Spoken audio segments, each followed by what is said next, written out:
नमस्कार, मैं अनामिका प्रीतम हूँ और आप देख रहे हैं कृषि जागरण। आज की क्विज कंपटीशन के सवाल के लिए हमारे साथ आखिरी तक बने रहें। आज की कृषि से जुड़ी सबसे बड़ी और महत्वपूर्ण खबरें जानेंगे, लेकिन उससे पहले नजर डालते हैं आज की बड़ी हेडलाइंस पर। उड़ीसा में कृषि जागरण द्वारा सुबर्णा कृषि मेला 2022 का आयोजन किया गया।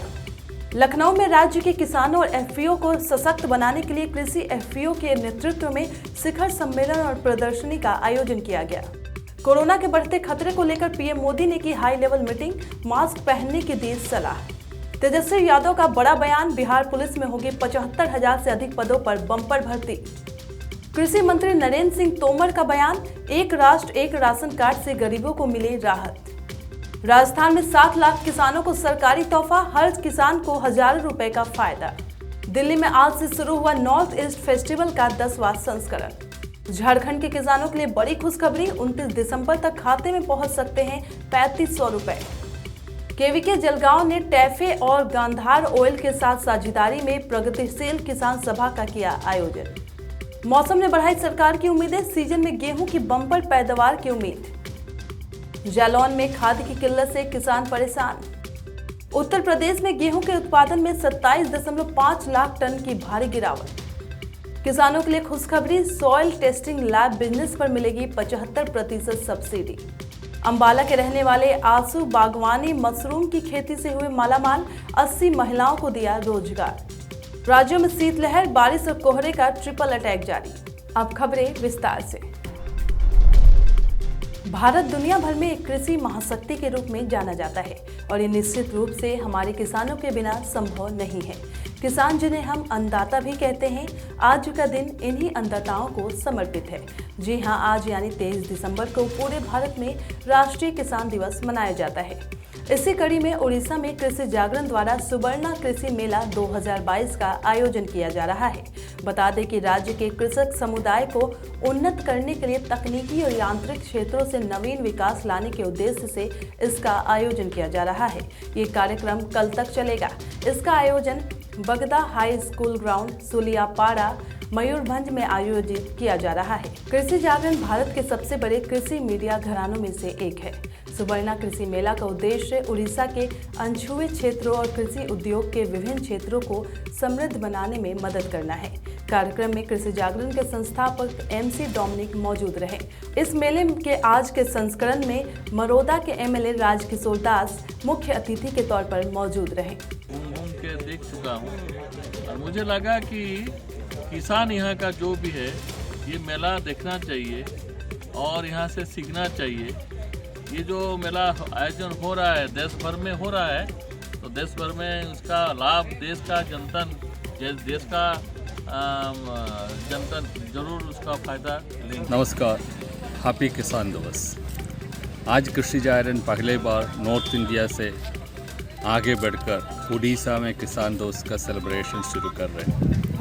हमें अच्छा लग रहा है, आज 2-3 हज़ार किसान ऑलरेडी इस मेला में आके भाग ले लिया है। देश कृषि विभाग ने राज्य के किसानों और एफपीओ को सशक्त बनाने के लिए कृषि एफपीओ नेतृत्व शिखर सम्मेलन और प्रदर्शनी का आयोजन किया है। केंद्रीय कृषि और किसान कल्याण मंत्री नरेंद्र सिंह तोमर और सीएम योगी आदित्यनाथ ने इस कार्यक्रम की शोभा बढ़ाई। शिखर सम्मेलन किसानों, एफपीओ, उद्योगों सहित सभी हितधारकों के लिए एक मंच प्रदान करता है। राज्य और केंद्र सरकार की एजेंसियों और विभागों के तरीकों और साधनों पर चर्चा करने के लिए कृषि अर्थशास्त्र में सुधार, व्यवसायिक क्षमता, बाजार लिंकेज और कुशल वित्तीय ये कार्यक्रम प्रदान करता है। चीन में कोरोना फिर से तबाही मचा रहा है। भारत में भी कोरोना के वेरिएंट ओमिक्रॉन के नए सब वेरिएंट BF7 के 4 केस मिले हैं, जिसके बाद प्रधानमंत्री नरेंद्र मोदी ने गुरुवार को हाई लेवल मीटिंग की। बैठक में पीएम मोदी वर्चुअली शामिल हुए। पीएम ने कहा, कोरोना अभी खत्म नहीं हुआ है। इंटरनेशनल एयरपोर्ट और बाकी जगहों पर सतर्कता और बढ़ाई जाए। पीएम मोदी ने जीनोम सीक्वेंसिंग और टेस्टिंग बढ़ाने पर फोकस के साथ मजबूत निगरानी की जरूरत पर भी जोर दिया। उन्होंने सभी लोगों को मास्क पहनने को कहा है।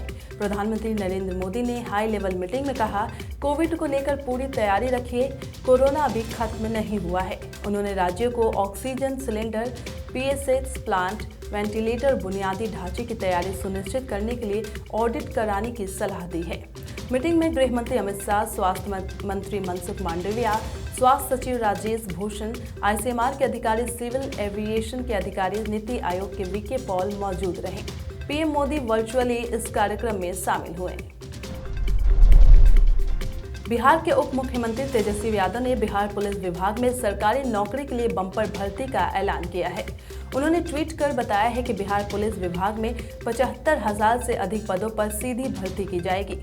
बिहार पुलिस के सुदृढ़ीकरण और जनसंख्या के अनुपात में आवश्यकता आधारित नियुक्ति करने के लिए 75,543 पदों पर पुलिसकर्मियों की सीधी भर्ती की जाएगी।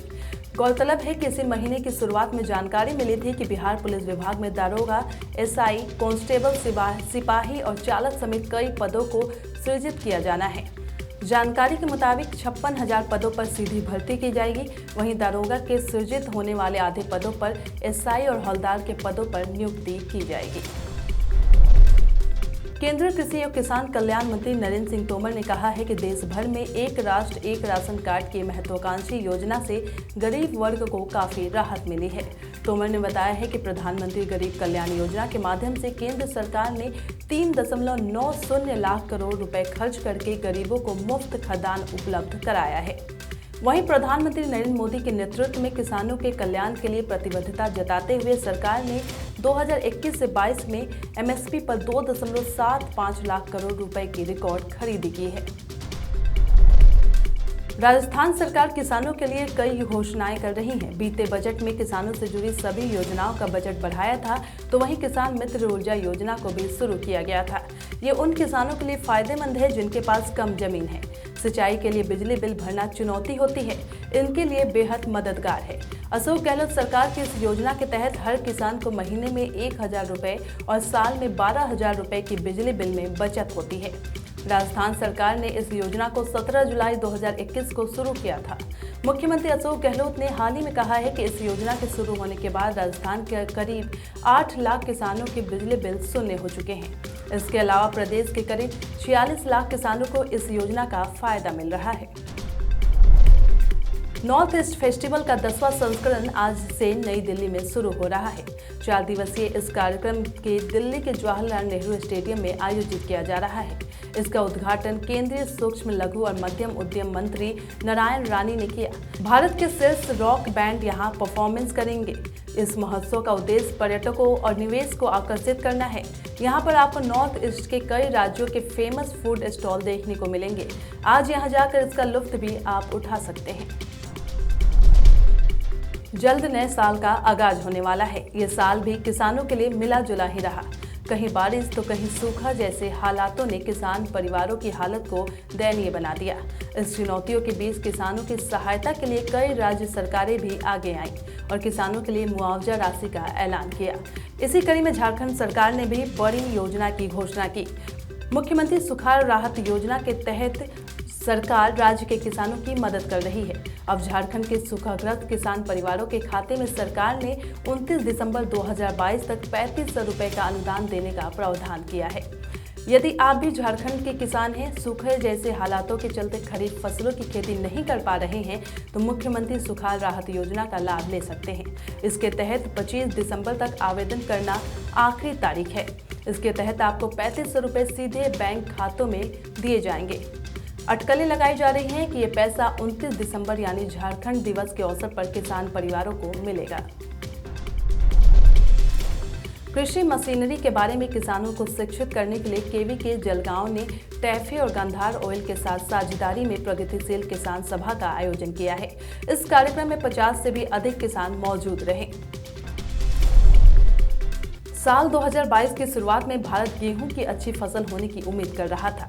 हालांकि गर्मी के समय से पहले बढ़ने से गेहूं की काफी फसल खराब हो गई। यही वजह है कि सरकार इस साल मौसम के संकेतों की गहराई से अध्ययन कर रही है और शुरुआती संकेतों में मौसम ने सरकार की उम्मीदें काफी बढ़ा दी है।